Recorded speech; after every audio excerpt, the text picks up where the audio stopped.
The sun was barely up when Charles Chuck Harris stepped out onto his front porch, coffee in hand, and surveyed the quiet, tree-lined street of Maple Grove Estates. He'd lived here for nearly a decade, drawn by the promise of peace and community. But lately, the neighborhood had felt anything but welcoming.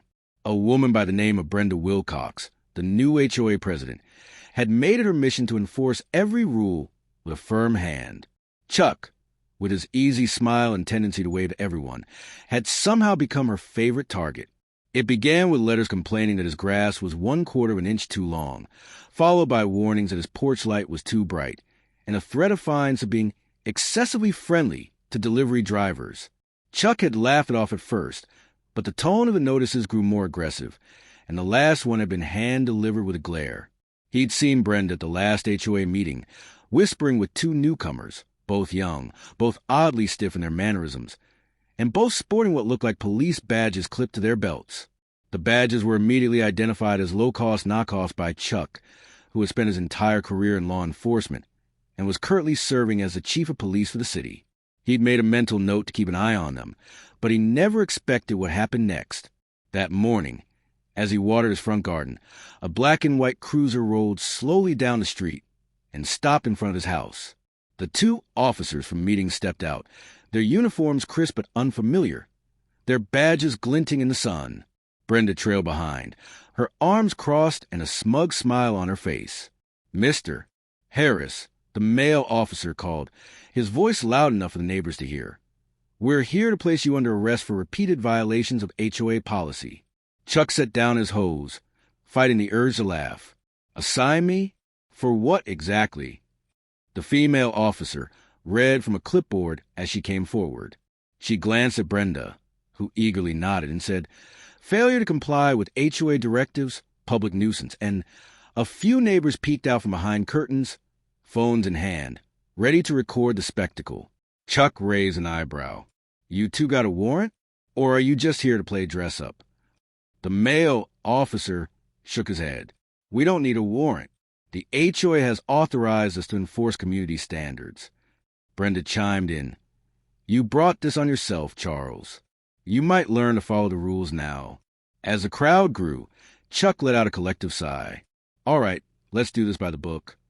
He held out his wrists, and the fake officers snapped on a pair of handcuffs, plastic, not regulation, and far too tight.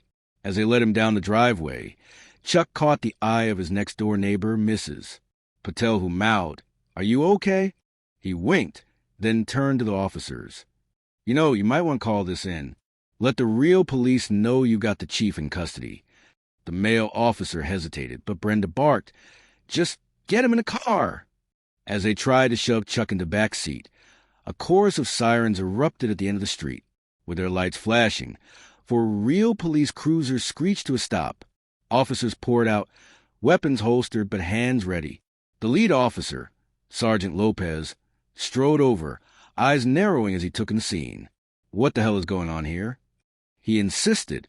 The fake officers froze, panic flickering across their faces. Brenda stepped forward, waving her clipboard. "These officers are here on HOA business. We're making a citizen's arrest." Lopez ignored her, focusing on Chuck. "Chief, you all right?" Chuck grinned. "Lopez, never better.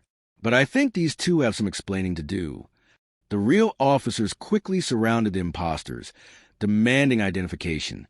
The fake badges and uniforms didn't hold up under scrutiny, and within minutes, the two were in real handcuffs, their rights read as Brenda sputtered in disbelief. The neighbors, now gathered in a small crowd, erupted in applause as the truth came out. Chuck, rubbing his wrist where the plastic cuffs had dug in, turned to Brenda. "Next time you want to enforce the rules, try reading the law first." As imposters were loaded into the back of a real squad car, Brenda's face went from red to white. The officers took her statement, and Chuck assured the neighbors that everything was under control. He knew the story would spread, about the HOA president who tried to arrest the chief of police with fake cops, and he couldn't help but smile at the thought. Justice, he knew, had a way of coming full circle. The news of the botched arrest spread through Maple Grove Estates like wildfire. By lunchtime, every neighbor on the block had heard the story. Some from the crowd that had gathered, others from the videos already circulating in the community group chat. Chuck's phone buzzed nonstop with messages of support, disbelief, and more than a few jokes about HOA SWAT teams. Even his own officers at the precinct couldn't resist ribbing him when he stopped by the station that afternoon. "Chief, you want us to start carrying plastic cuffs now?" One detective teased, holding up a pair of neon pink toy handcuffs. Chuck laughed, shaking his head. "Only if you want to end up in the next HOA newsletter." But beneath the humor, there was a serious undertone. The two fictitious individuals, who are currently detained in the city jail, had been charged with conspiracy, false arrest, and impersonating law enforcement. Their story unraveled quickly under questioning. Brenda had recruited them through a shady, private security website, promising them a cut of the HOA's fines if they could scare some sense into the neighborhood troublemakers. They'd never expected to be arresting the actual chief of police. The district attorney's office moved fast, eager to make an example out of the case.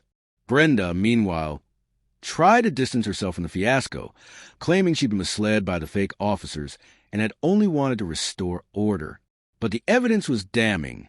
Emails, text messages, and even a recorded HOA meeting where she bragged about her new enforcement team. The interim HOA board called an emergency meeting, and this time, the clubhouse was packed. Residents who had once been too intimidated to speak up now lined up to share their own stories of Brenda's overreach. Threats for minor landscaping violations, fines for unapproved holiday decorations, and even attempts to dictate what color curtains people could hang in their windows. Chuck attended the meeting, not in uniform, but as a neighbor. When it was his turn to speak, he kept it simple. We all want a community that is welcoming and safe. But that doesn't mean we give up our rights, or let anyone, HOA or not, act above the law. What happened to me could have happened to any of you. It's time to remember that the people, not the rules, are supposed to serve them. The room erupted in applause. The board voted unanimously to remove Brenda as president and to dissolve the so-called enforcement committee. New elections were scheduled, and Chuck was asked to help draft a homeowner bill of rights to ensure nothing like this could ever happen again. Over the next few weeks, the neighborhood changed. People who had once kept to themselves now greeted each other on the street, sharing a sense of relief and camaraderie. The new board focused on transparency and fairness, and Chuck became an unofficial advisor, helping mediate disputes and reminding everyone that respect, not fear, was a foundation of a real community. In the face of charges and public humiliation, Brenda quietly sold her home and vanished from Maple Grove Estates. The two imposters, after a very public trial, were sentenced to community service and banned from working in any security capacity again. Chuck, for his part, was just happy to get back to his morning coffee and quiet walks. But he knew the lesson would stick. In Maple Grove Estates, justice wasn't just a word. It was a promise, and no one, not even the HOA, was above it. As spring turned to summer, Maple Grove Estates felt like a new place. The tension that had once hung over the neighborhood like a storm cloud was gone, replaced by a sense of cautious optimism. Chuck noticed it in the little things. Neighbors chatting on their porches, kids riding bikes without worried glances from their parents, and the way people now waved at him not just as a chief of police, but as a friend. The new HOA board, eager to rebuild trust, held open meetings on the community green, inviting everyone to participate in decisions about landscaping, events, and even the annual block party. Chuck was often asked to weigh in, and he always emphasized the same message. Rules are meant to protect, not control. Let's make sure we never forget that. Every resident received an email and a copy of the Homeowner Bill of Rights that he had helped to draft. It provided specific protections against harassment, discrimination, and power abuse. It became a point of pride for the community, a symbol of how far they'd come. Brenda's old allies faded into background, and new leaders emerged, people who valued fairness and transparency over control. The story of the fake arrest became neighborhood lore, retold at barbecues and block parties, always with a laugh and a shake of the head. Chuck took it in stride, happy to be the punchline if it meant his neighbors felt safe. He even found himself mentoring a few of the younger residents, teaching them about conflict resolution and the importance of standing up for what's right. The two imposters, after serving their community service, wrote letters of apology to the neighborhood and to Chuck himself. We never should let ourselves get talked into it. One wrote, "You showed us what real leadership looks like." Because he believed that everyone deserved a second chance, Chuck accepted their apologies. The local paper ran a feature on the changes in Maple Grove Estates, highlighting the new sense of unity and the lessons learned from the ordeal. "It's not about who's in charge. It's about how we treat each other," Chuck was quoted as saying. "That's what makes a community strong." As the summer sun set over the quiet streets, Chuck sat on his porch, coffee in hand, and watched his neighbors gather for an impromptu potluck. He felt a deep sense of satisfaction, knowing that the neighborhood he'd chosen for its promise of peace had finally become a home he'd always hoped for. And as laughter drifted through the evening air, he smiled, grateful for the strange twist of fate that had reminded everyone, himself included, that justice, respect, and a little bit of humor could change everything. Maple Grove Estates had established itself as an example of what a neighborhood could be when residents chose community over control and learned from their mistakes by the time the autumn leaves began to fall. The Homeowner Bill of Rights was now part of every welcome packet for new residents, and the open meetings had become a cherished tradition, with neighbors bringing homemade treats and kids playing tag on the green. Chuck's role as both chief of police and trusted neighbor gave him a unique perspective. He saw firsthand how quickly things could go wrong when power was abused, but also how quickly things could heal when people came together. The new HOA board, made up of longtime residents and a few newcomers, worked hard to keep things fair and transparent. They focused on real issues, fixing potholes, organizing safety patrols, and planning community events, rather than nitpicking over mailbox colors or lawn heights. Chuck continued to serve as an advisor, but he was happiest when he was just another face in the crowd, grilling burgers at the block party or helping a neighbor jumpstart a car.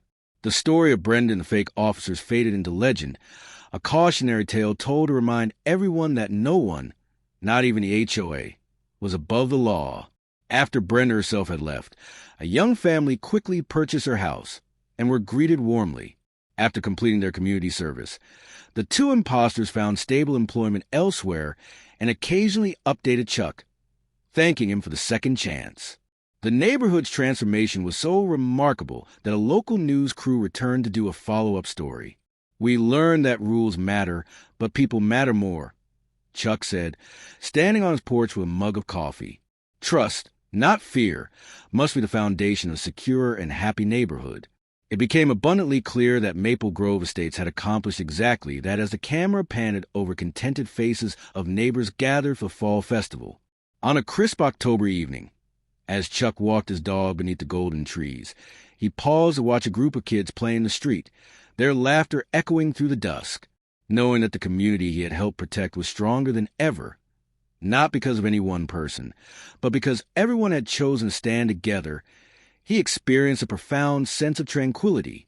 Chuck was aware as he made his way home, the porch lights glowing warmly in the twilight, that justice, which had been threatened by a few, was now the foundation for everyone.